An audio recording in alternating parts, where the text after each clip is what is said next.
tout le monde, j'espère que vous allez bien. Alors aujourd'hui on se retrouve dans une nouvelle vidéo et comme vous avez pu le voir dans le titre, je vais vous parler de mon micro shading. Alors du coup, si vous savez pas ce que ça veut dire un micro shading, c'est en fait un mix entre microblading et le shading. Donc en fait elle va venir faire du poil à poil au niveau d'ici. Et après elle va effectuer enfin combler les trous, on va dire, si on peut dire ça comme ça. Et dans cette vidéo je vais vous parler de tout ce qui est douleur, tarifs, soins et de comment ça se passe la prestation. Donc c'est parti. Alors moi j'ai effectué ma première prestation le 30 juillet si je ne me trompe pas. Ça me tentait vraiment beaucoup de faire du micro shading, j'en voyais partout sur internet, surtout sur Paris. Voilà, je pense qu'il y a un peu plus d'instituts qui font ça sur Paris. Moi je suis juste à côté, mais voilà, je trouvais pas quelqu'un qui faisait ce genre de prestation. Donc j'en ai trouvé. D'ailleurs si ça vous intéresse, je vais vous mettre son Instagram en barre d'infos. Pour la première prestation j'ai payé 160 euros. Donc ça va, parce que si on va sur Paris, voire même dans le sud, etc., je crois que c'est un peu plus de 200 euros, hyper abordable. Surtout que voilà, elle a passé quand même du temps sur mes sourcils, je crois 1h30 à peu près sur mes sourcils. Donc voilà, je pense que ça vaut son prix, surtout que c'est quelque chose où tu touches plus à tes crayons. Enfin, pour maquiller tes sourcils, etc., t'as juste par exemple à les fixer et c'est tout quoi, ça suffit. Il n'y a plus besoin de cire ou de machin de crayon, etc. Ensuite, il a fallu une autre retouche fixatrice, donc qui est prévue un mois après la prestation. Donc là j'y suis allée justement il y a quelques jours. Du coup voilà, j'ai fait la retouche, ça s'est super bien passé. Après voilà, je pense que j'ai tout dit au niveau des tarifs. Ça varie des villes comme je vous ai dit. Et voilà. Donc au niveau de comment ça se passe. Alors le déroulement. Du coup moi j'y suis allée, donc j'étais un peu sceptique parce que en fait c'est comme un tatouage semi-permanent que tu fais au niveau des sourcils. J'étais un petit peu sceptique parce que je me disais ouais ça va faire mal, je vais vraiment souffrir quoi, je vais passer 1h30 vraiment à avoir mal, etc. Et du coup j'y suis allée. Franchement, elle m'a vachement apaisée, voilà, elle nous parle, etc. Donc franchement ça va. Je vais vous laisser avec la vidéo justement de la prestation de ce qu'elle fait et je vous retrouve juste après pour vous parler de la douleur.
Alors, au niveau de la douleur, moi c'est vrai que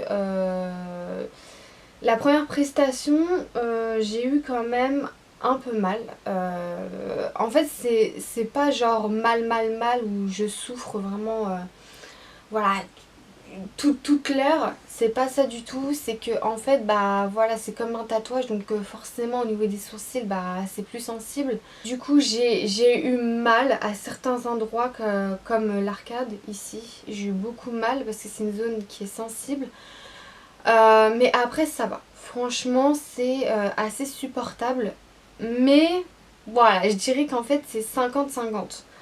Parce que voilà, c'est quand même... bah, elle vient quand même en fait poser la matière avec une aiguille. Si je me trompe pas, si je me trompe pas c'est bien ça. Mais voilà, moi j'ai eu quand même super mal à certains endroits. Mais après sinon ça va. Franchement on est vite, quand c'est fini quoi. Donc voilà.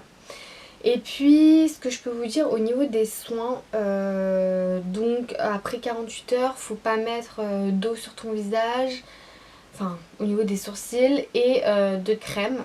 Mais par contre après 48 heures, ce que vous pouvez c'est appliquer si vous le souhaitez une crème un peu cicatrisante, on va dire ça comme ça, pour justement apaiser la zone. Voilà, c'est hyper important. Moi je fais ça pour bien justement que mes sourcils soient bien harmonieux et qu'ils cicatrisent vraiment bien.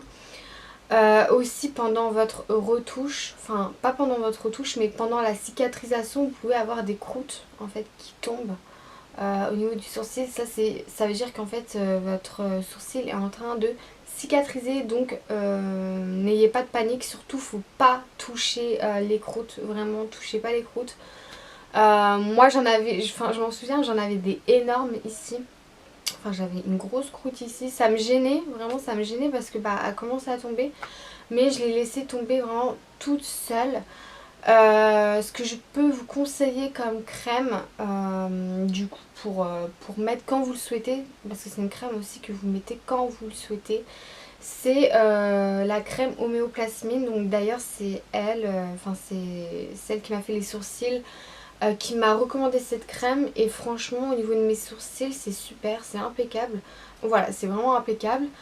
Donc je pense que j'ai vraiment tout dit à propos du micro shading. Voilà, je peux pas en dire plus parce que voilà, c'est vraiment quelque chose où ça se passe très vite.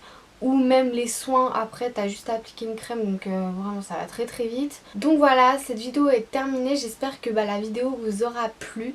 Si vous hésitez à faire le micro shading ou le micro blading, franchement foncez parce que voilà, t'as plus besoin de maquiller tes sourcils quoi, c'est un gain de temps pour le matin.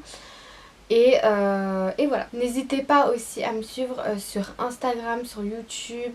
Je vous mets tout en barre d'infos et je vous dis à la prochaine pour une nouvelle vidéo.